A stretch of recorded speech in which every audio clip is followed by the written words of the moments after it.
Hello and welcome to the International Student Podcast by Prodigy Finance. My name is Cyndi and I am your host today.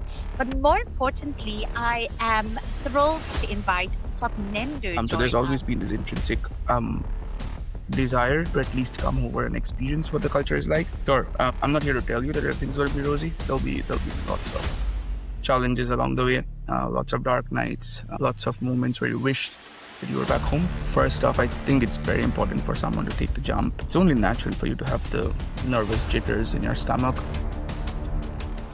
Hello and welcome to the International Student Podcast by Prodigy Finance. My name is Cyndi and I am your host today.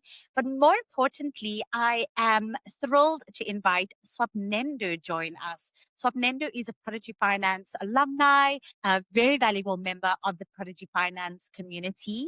He's graduated from Northeastern University and he's here today to share his study abroad journey. Welcome to the show, Swapnendu. Thank you so much for having me. Tell us a little bit about yourself. My name is Swapnendu Majumdar. I'm from the city of Kolkata in India. As you mentioned, I graduated from College of Computer Sciences, Northeastern, in December 2023. Joined in spring, Jan 2022. I had 4 years of industry experience with Infosys back home in India. I think my career was I worked through COVID and I could see that it was stagnating a little bit.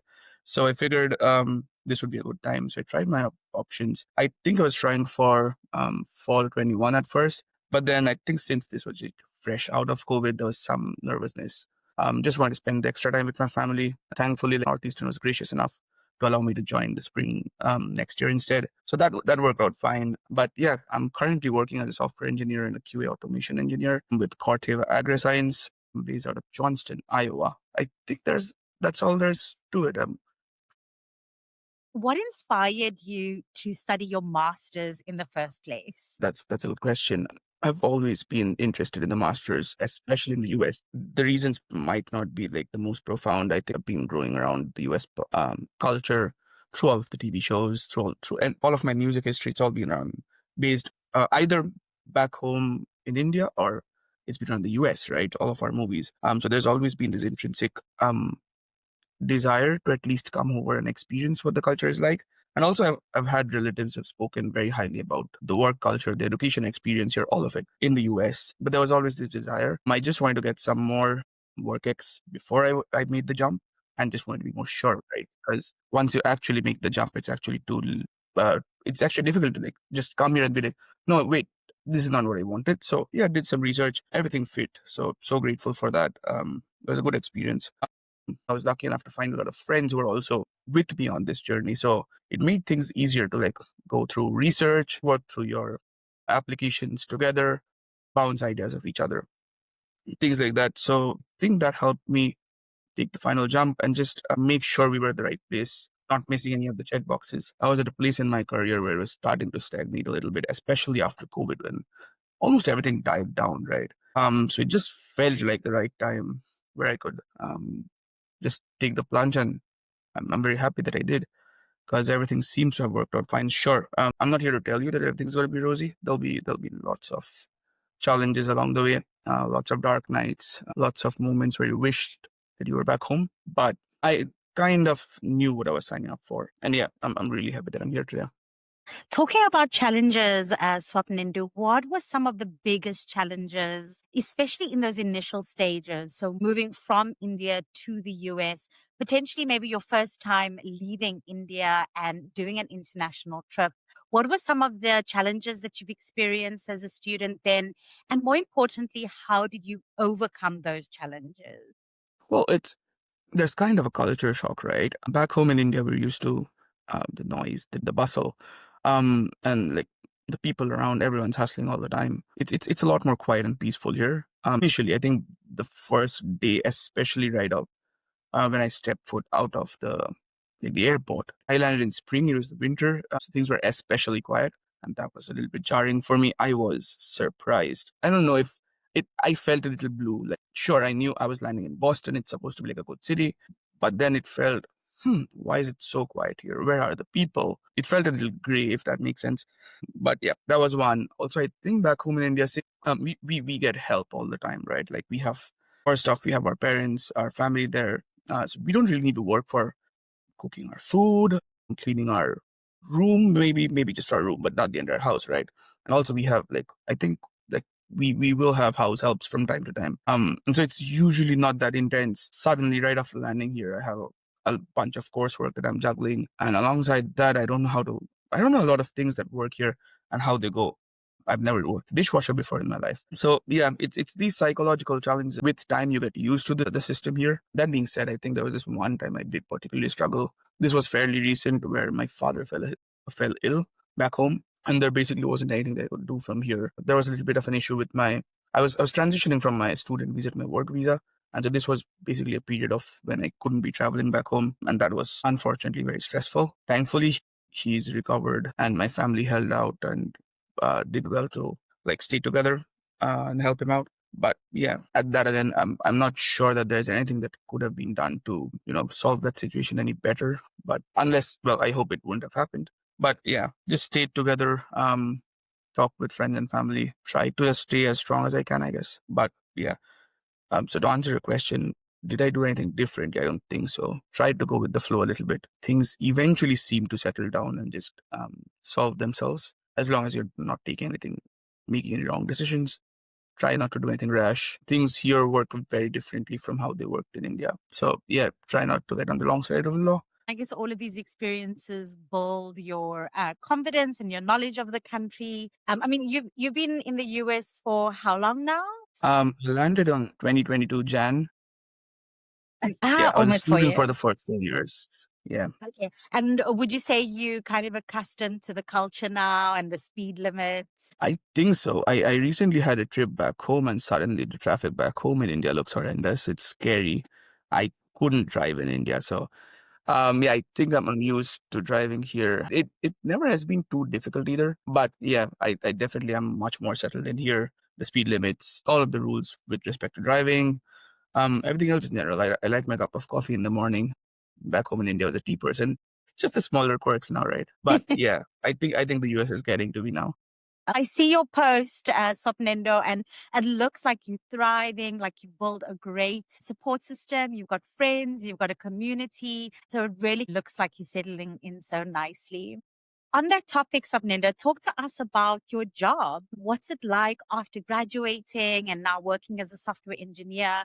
Talk to us about that experience, landing the job and now working in the US post graduation. I think I got really lucky with the job in the sense I had a friend who was working in this company. And so I think he referred me for an internship, which went through really well. I worked as an intern here. They extended me an offer. So I didn't really have to do a lot of hustling, fortunately. So yeah, I'm really grateful for that. And also everyone here in Corteva has been so nice. I work with some people who are extremely knowledgeable and highly intelligent, extremely well trained for their craft. And I have the privilege of working with them here, learning so much about not just my trade, not just software engineering, but also as an agriculture company about how ag works in the US and across the world. So that's been an extremely enriching experience. And I say this all the time. I've been very fortunate. I try and work as hard as I possibly can to maybe improve myself and maybe maintain the standards. Working in the US is vastly different from working back home in India, where I did have 4 years of experience previously. But yeah, the culture is a little different. I think it's a lot more clean cut here. I mean, you will see people discuss how like the timelines are very weird back home in India, where you don't really have like a clean cut 8 to 4, 9 to 5. Doesn't work that way like here. Here things are a lot much better that way. The work is it's also well defined, if I say, and your expectations, all of it's a lot more clear, it's a lot more transparent, and I like it that way. I think when I say this, it's not just my company, it's also throughout the industry here, which I can appreciate. I speak to my friends all the time who are in different companies across the country. But yeah, there are certain things which I can understand about the culture here, and I'm all here for it. I continue to work with the software in Corteva Agri-Science, and hopefully there's so much more to be learned from the people I work with. I'll continue learning from them. Talk to us about the financial aspect of your study abroad. How has Prodigy Finance supported you and helped you? And how did you even find out about Prodigy Finance in the first place? So I was in during my research phase for when I was looking at colleges and everything. I was going through this phase where I was obviously looking at my financials. I had 4 years of work ex, but I also wanted to take a loan because I didn't want to spend all of my savings. And especially I didn't want to put any of my father's savings. I didn't want to put my parents' house into a collateral. So yeah, I was just researching all of my options. Prodigy definitely stood out as like one of the leaders in this space, naturally. I had a couple of discussions with the representatives over the phone. Everyone was like very helpful. So I think there was a time where there were a couple of other options with the Indian banks. Prodigy did offer the cheaper interest rates as well. I think they were the only one who were willing to offer the entire funding for my course without actually looking for collateral, which worked out very well for me. And the other thing about Prodigy Finance was that the entire experience has been very hassle free. I never really had to reach out to anyone for the fees being paid or things like that, which did happen to a couple of friends of mine a couple of times. Yeah, it's kind of shocking how seamless this entire experience has been. My parents have never have to be involved. Like even after I did land in the US, there have been instances where other people have had their friends, family reach out to the banks for like, constant communication, things like that. None of that was required. I think the app was really nice. And I think the app's probably evolved now as well. So it worked out, and I'm really thankful and grateful to Prodigy as well for allowing me to take this journey, because probably it would have been difficult. I probably still would have been able to do it, but it wouldn't have been as seamless and as easy, as hassle free as it probably was for me. Amazing. And lastly, Swapnendu, in closing, what advice do you have for an international student listening to this episode who may also be from India, maybe also from Kolkata, and they are considering studying in the US? What advice do you have for that listener today? First off, I think it's very important for someone to take the jump. It's only natural for you to have the nervous jitters in your stomach. They'll honestly always be there. And there's a lot of things that could go wrong. But if you have the right intent, if you have the right mindset, if you have the will to grind away, I think it'll be fine. You'll land on your feet here. Almost everyone does. But yeah, it's important to have that mindset. And if you do decide on coming over, to find that extra precious time that you spend with your family, they're gold dust. So as long as you're still back home in the country, make sure you enjoy all of your time back there. It's nice here. Just feel free to come over. If there's anything else that I personally can help out, please feel free to reach out. But yeah, I think most people who are planning to come over, they'll do their own research. So I don't really need to tell them something specific, but just yeah, take the jump. You won't regret it. Beautiful. Thank you so much for those words of encouragement.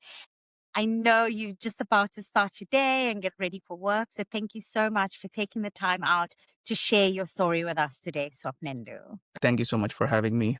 Being able to talk to all of you guys and with Prodigy Finance actually means a lot to me. Thanks again. In closing, just to our listeners today, if you do have any questions for Swapnendu, he has offered to chat to you. You can find him on LinkedIn. And if you do have any questions about how to fund your international study journey, you can visit www.prodigyfinance.com.